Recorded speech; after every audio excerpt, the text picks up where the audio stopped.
जय हिंद दोस्तों। अगर मैं आपसे पूछूं कि क्या भारत की सरकार या भारत की सत्ता इतनी मजबूत हो सकती है क्या कि भारत के एक हिस्से को उठाए और किसी दूसरे देश को दे दे, या फिर भारत की संसद इतनी मजबूत हो सकती है क्या कि भारत की जमीन का एक टुकड़ा उठाए और पाकिस्तान और बांग्लादेश को दे दे? तो आपका जवाब सीधा होगा, नहीं, बिल्कुल नहीं। लेकिन 1950 के दशक में ऐसा ही हुआ था।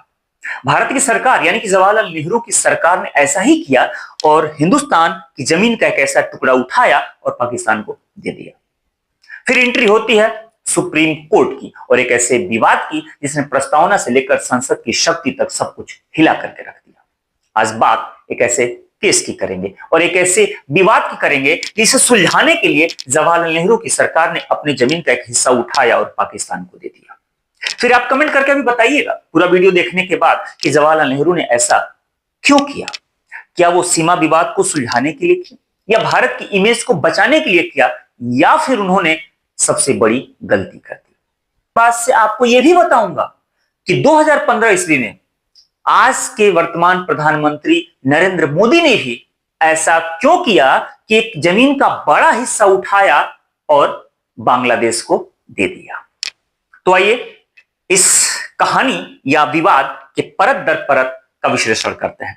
बात शुरू होती है सिरिल रेडक्लिफ की, जिसने अपने कलम के चाकू से हिंदुस्तान को दो टुकड़ों में बांट दिया। दो ही नहीं बल्कि आज के डेट में कहा जाए तो तीन टुकड़ों में बांट दिया। उसे जिम्मेदारी सौंपी गई थी हिंदुस्तान की सीमांकन करने का, हिंदुस्तान और पाकिस्तान के बीच में सीमा निर्धारित करने का।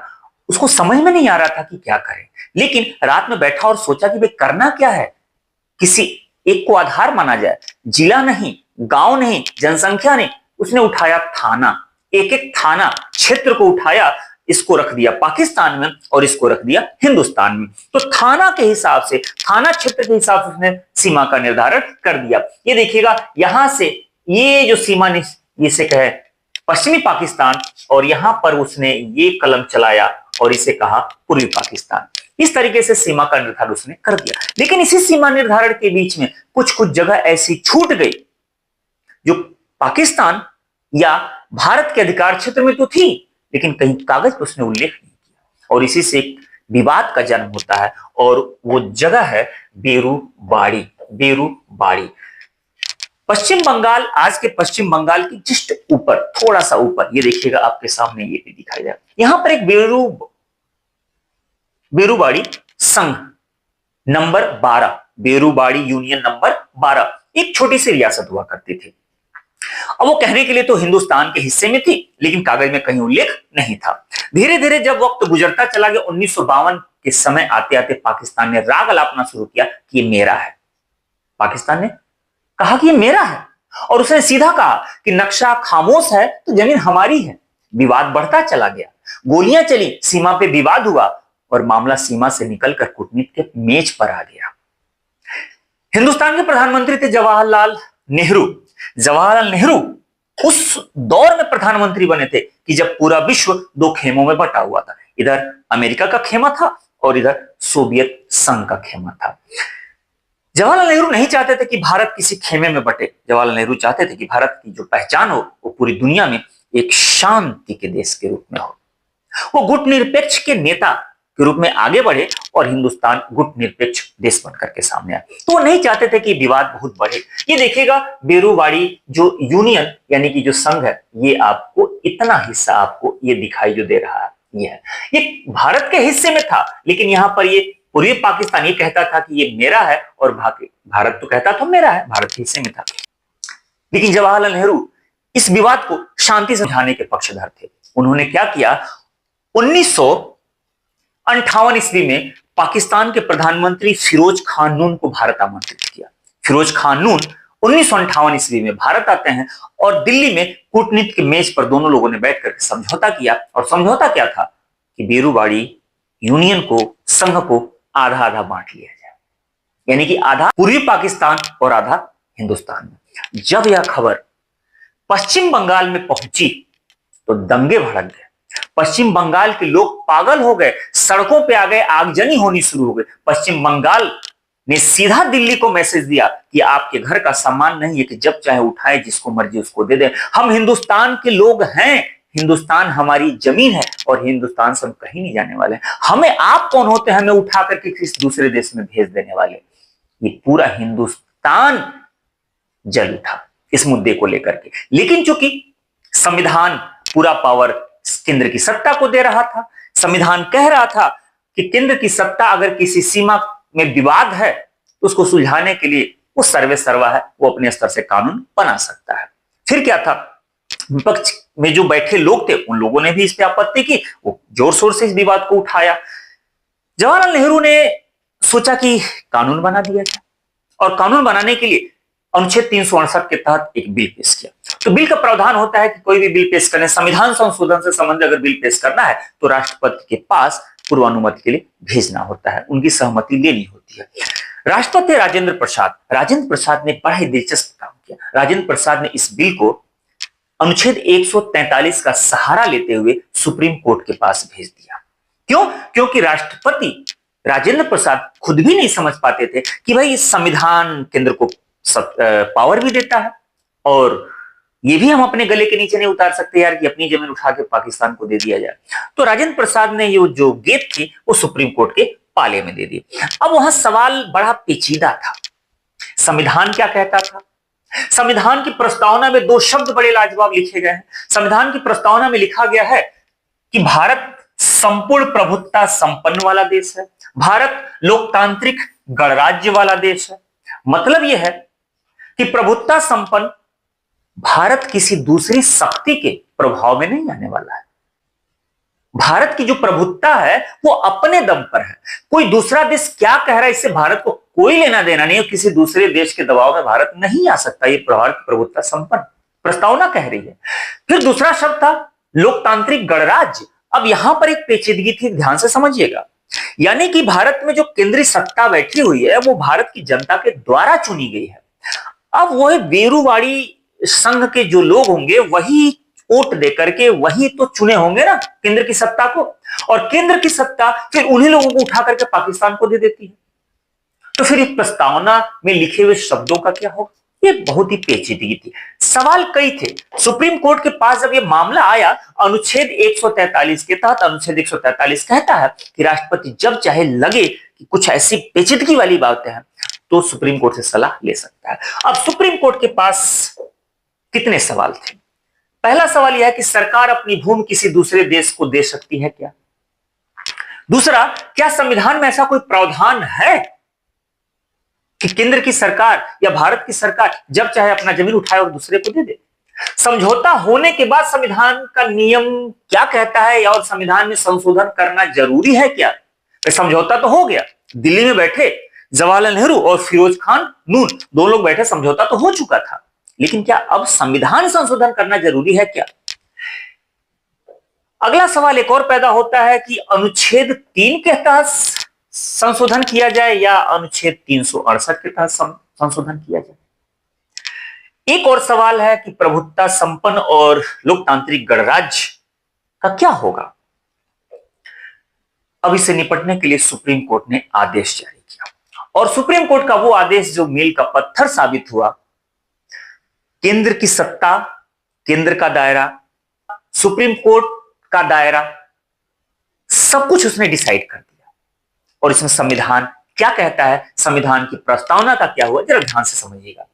सुप्रीम कोर्ट ने साफ कहा, सुप्रीम कोर्ट ने कहा कि अनुच्छेद 253, अनुच्छेद 253 ये केंद्र की सत्ता को पूरा अधिकार देता है कि वह अंतर्राष्ट्रीय संधि और समझौतों को वो कर सकता है और उसे लागू करने के लिए राष्ट्र के पूरे हिस्से या किसी एक हिस्से पे कानून बनाने की जरूरत पड़े तो वो बना सकता है। अनुच्छेद 253 ये केंद्र की सत्ता को पूरा अधिकार देता है कि अंतर्राष्ट्रीय सीमाओं से संबंधित जो भी बातें हो उसके लिए वो कानून बना सकता है और उसे लागू करने के लिए पूरे हिंदुस्तान में या उसको लगता है किसी एक निश्चित हिस्से में इसे लागू करना है या बनाना है, जो भी करना है उसके लिए केंद्र की सरकार स्वतंत्र है। दूसरा अनुच्छेद 245A ये कहता है कि संसद भारत के पूरे भूभाग या उसके किसी एक भूभाग के लिए कानून बना सकता है। सिर्फ अंतर्राष्ट्रीय सीमा ही नहीं, सीधी सी बात है, हिंदुस्तान के किसी भी भूभाग के लिए, पूरे या थोड़े भूभाग के लिए वो कानून बना सकता है। ये अनुच्छेद भी हिंदुस्तान की सत्ता को, यानी केंद्र में दिल्ली में बैठे हुए सत्ता को ये प्रावधान, ये शक्ति देता है। फिर उसके बाद से देख लीजिएगा 248, अनुच्छेद 248 248, ये बड़ा दिलचस्प है। ये कहता है कि अगर संविधान में किसी बात का उल्लेख नहीं किया गया है, कोई बात परिभाषित नहीं की गई है, तो उस पर पूरा अधिकार किसका होगा? केंद्र की सरकार का होगा। मतलब यह है संघ सूची, कुछ डिसाइड किया गया ना कि संघ सूची इस पे कानून केंद्र की सरकार बनाएगा, राज्य सूची यानी कि इस पे कानून राज्य की सरकार बनाएगा, समवर्ती सूची भी है यानी कि कुछ ऐसे विषय है जिस पर केंद्र और राज्य दोनों कानून बना सकते हैं। लेकिन अनुच्छेद 248 कहता है कि जिसका उल्लेख संविधान में है ही नहीं, कोई ऐसी बात है, कोई ऐसा शब्द है जिसको परिभाषित ही नहीं किया गया है, उस पर पूरा अधिकार किसका होगा? तो केंद्र का होगा। अब ये 3 ऐसे अनुच्छेद हैं जो केंद्र की सत्ता को पूरा अधिकार देते हैं कि वह कानून बना सकता है। अब देखिए अगली बात कि प्रस्तावना में लिखे हुए शब्दों का क्या होगा। तो यहां पर सुप्रीम कोर्ट गेम खेल गया। अक्सर आप देखते होंगे सुप्रीम कोर्ट बहुत मौके मौके पर गेम खेल जाता है। जहां लगता है कि यहां 2 कदम पीछे हटना है, सुप्रीम कोर्ट पीछे हट जाता है, और जहां लगता है कि 2 कदम आगे बढ़ना है, सुप्रीम कोर्ट वहां आगे बढ़ जाता है। सुप्रीम कोर्ट ने कहा कि प्रस्तावना संविधान का अंग नहीं है। बड़ा ही दिलचस्प बात। कमेंट करके बताइए कि इसके बाद, अगर आप जानते हो, कंपटीशन से जुड़े हो, तो इसके बाद किस केस में सुप्रीम कोर्ट अपने ही इस बात से पलट गया और कहा कि प्रस्तावना संविधान का हिस्सा है। यहां पर देखिएगा ध्यान से, यहां पर जब बेरूवाड़ी वाद ये चल रहा है, ये मामला 1960 में कोर्ट में गया हुआ है, 58 में समझौता हो रहा है, फिरोज नून और जवाहरलाल नेहरू के बीच में 60 में मामला चल रहा है बेरूवाड़ी वाद। इसने कहा कि प्रस्तावना संविधान का हिस्सा नहीं है। अब आप जानते हो तो कमेंट करके बताइए किसके बाद किस वाद में कहा गया कि प्रस्तावना संविधान का हिस्सा है। खैर यहां सुप्रीम कोर्ट पलटी मार गया, यानी कि केंद्र की सत्ता को पूरा दे दिया, अधिकार दे रहा है कि भाई आप कर सकते हो। तो भाई प्रस्तावना में जब संविधान का हिस्सा ही नहीं है, तो उसमें जो 2 शब्द लिखा है प्रभुत्ता संपन्न या लोकतांत्रिक गणराज्य, उसका क्या कोई मतलब ही नहीं रह गया। फिर उसके बाद से समझौता होने के बाद संवैधानिक नियम क्या कहता है? तो नियम ये कहता है कि आप अनुच्छेद 3 के तहत संशोधन नहीं करेंगे, आपको अनुच्छेद 368 के तहत संशोधन करना होगा। ये सुप्रीम कोर्ट ने कह दिया। अब क्या था, जवाहरलाल नेहरू की सरकार पूरी तरह से खुश हो गई, सारा मामला उनके पक्ष में चला गया। संविधान भी कहता था, सुप्रीम कोर्ट ने भी कह दिया, और फिर क्या था, राजेंद्र प्रसाद ने उस पर सहमति दी, फिर बिल पेश हुआ, और बिल पेश हुआ तो फिर 9वां संविधान संशोधन अधिनियम बनकर के तैयार हुआ। उस अधिनियम में ये बेरूबाड़ी जो संघ था, जो हिस्सा था, वह लगभग 22 वर्ग मील का हिस्सा था। उसके 2 टुकड़े किए गए, आधा बांग्लादेश में चला गया और आधा हिंदुस्तान में रह गया। अब आप कमेंट करके बताइए कि पूरी बात जो आप सुने हैं इसमें किसकी गलती थी, गलती थी भी कि नहीं थी। जवाहरलाल नेहरू ने जो किया वो क्या भारत के विवाद को सुलझाने के लिए किया, और या वो जरूरी था या फिर उनकी गलती थी। सुप्रीम कोर्ट ने जो किया वो क्या था, हालांकि सुप्रीम कोर्ट पे हम कौन होते हैं, हम लोग टिप्पणी नहीं कर सकते, लेकिन फिर भी उस वक्त जो हुआ वो सही हुआ या गलत। लेकिन बात यही खत्म नहीं होती है, सीमा विवाद को सुलझाने की प्रक्रिया आज भी चल रही है। जब नरेंद्र मोदी प्रधानमंत्री बनते हैं, बात 2015 की, भारत और बांग्लादेश के बीच में कुछ सीमा विवाद को सुलझाने का मामला था।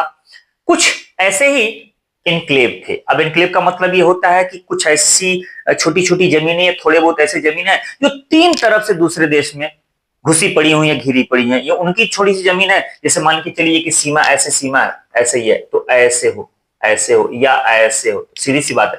तो इसको सीमा को सीधा करने के लिए ये हुआ कि भैया ये उसको दे दिया जाए, ये अपने ले लिया जाए, ठीक है।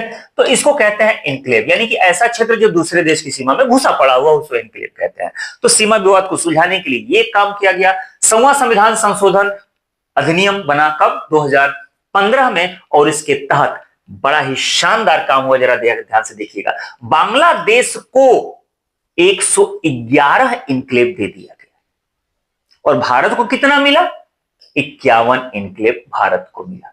भारत को 51 मिला और बांग्लादेश को कितना मिला? 111। अगर इसको एरिया में कन्वर्ट करें भारत के पास आता है 7,110 एकड़ बांग्लादेश से प्राप्त किया है, जबकि बांग्लादेश को दिया कितना गया? 17,160 एकड़ जमीन बांग्लादेश को दे दिया गया। ये 2015 में हो रहा है।